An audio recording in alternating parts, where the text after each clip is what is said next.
Day 2, Friday, headed to work. Gotta stop and get some gas first. All the exciting things that we all do as human beings.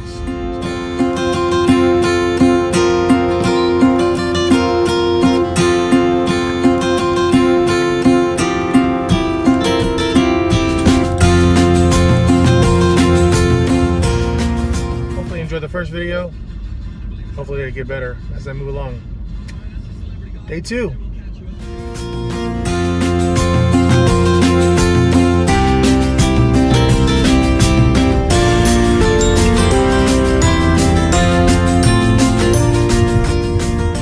So I ended my last video starting to talk about the new instances of anxiety that started to pop up in areas that it never really was before, in circumstances where I was normally okay.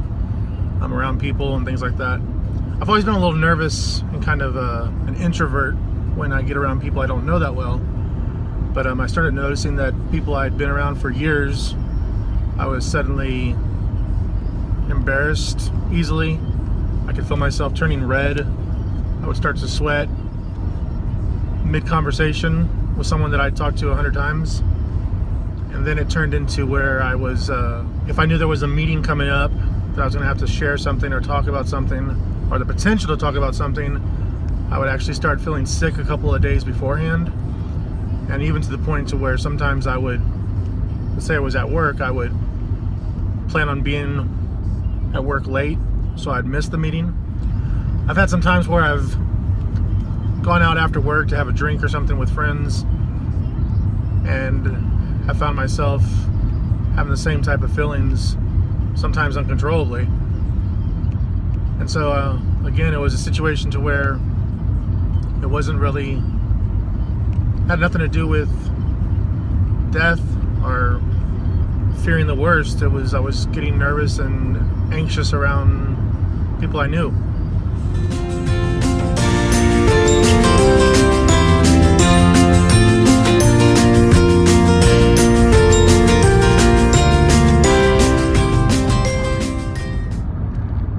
I'm figuring as I'm making these videos that I need to get something in my car to maybe hold my phone.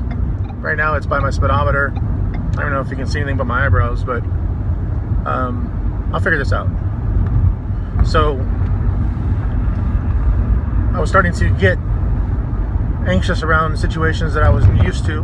I didn't want to continue to take the medicine because I still have a prescription of anxiety pills, but I hardly ever take them. Normal situations were causing me to be really anxious, and so instead of taking a pill, what I would do is maybe just have a drink prior to going somewhere, just to kind of relax myself. Even if I go out dancing, like I like to dance. I don't know if I can dance, but I like to dance.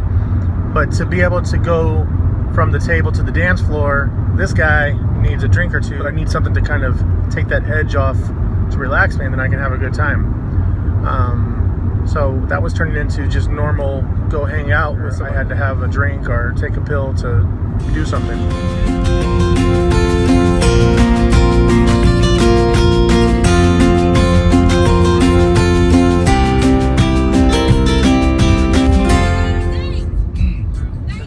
Other examples, my wife and I have recently, although we took a little holiday break, we've been working out and trying to better ourselves health-wise. Several weeks ago we were out doing our normal walk that we do, and we started our walk a little bit later than normal. The sun had already started to go down, it was pretty much dark, and my wife was kind of jogging, and she had gotten a little bit ahead of me, and she passed this group of guys on the street. One of the men that was in the group kind of mocked her run a little bit.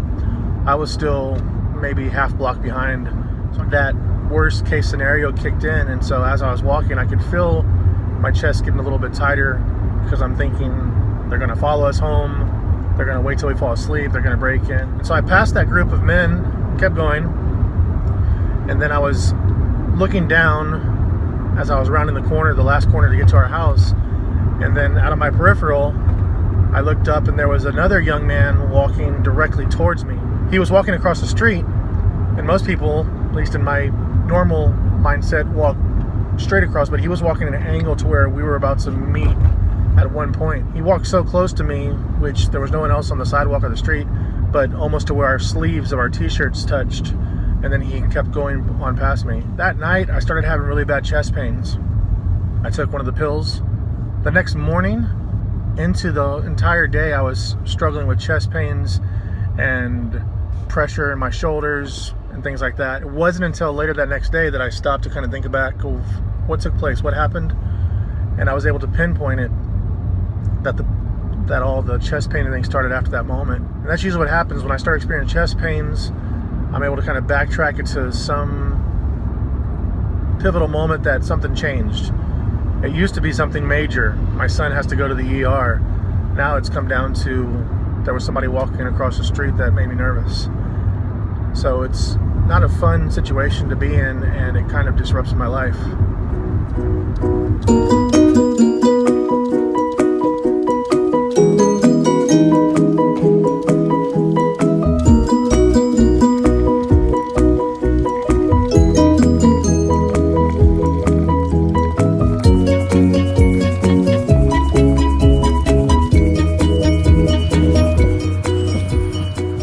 Here, do my little bio break away from the building for a little bit. One of the weird things about anxiety, which I really haven't looked into this part of it to find out how true it is that it seems like my kids all have it as well.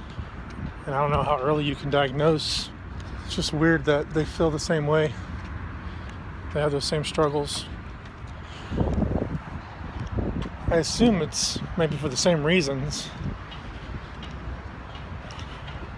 My youngest didn't know about Bella, but I assume if losing her affected me so much so that I ended up having to take medication, that it makes sense that my children were introduced to a reason to be afraid much sooner than I would have hoped.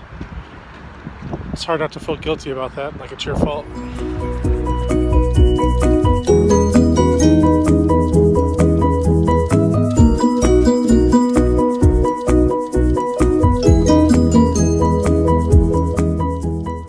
It's such a two-edged sword because I deal with my own anxiety and then I watch my kids go through it, which makes my anxiety go up higher.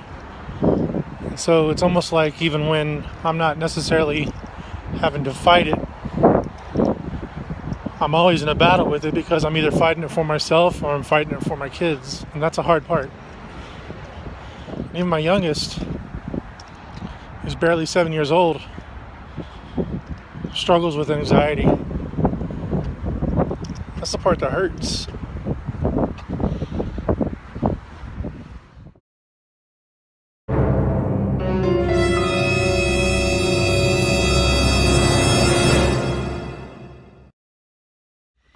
Alright, so let me explain what just happened. So my door, it's broke.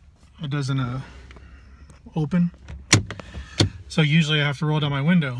Well, I just came out here on break to get away from the job for a second, and I forgot my keys. So then I had like a little panic. Speaking of anxiety, I thought my ass was gonna be stuck in here, and then they're gonna have to call the fire department to let me out. And so I felt a little surge of anxiety, but then I remembered there's 4 other doors, or 3, I guess. So live anxiety attack because I thought I was stuck for life. I'm gonna climb across the passenger seat, so I might get a cramp. I'll be back.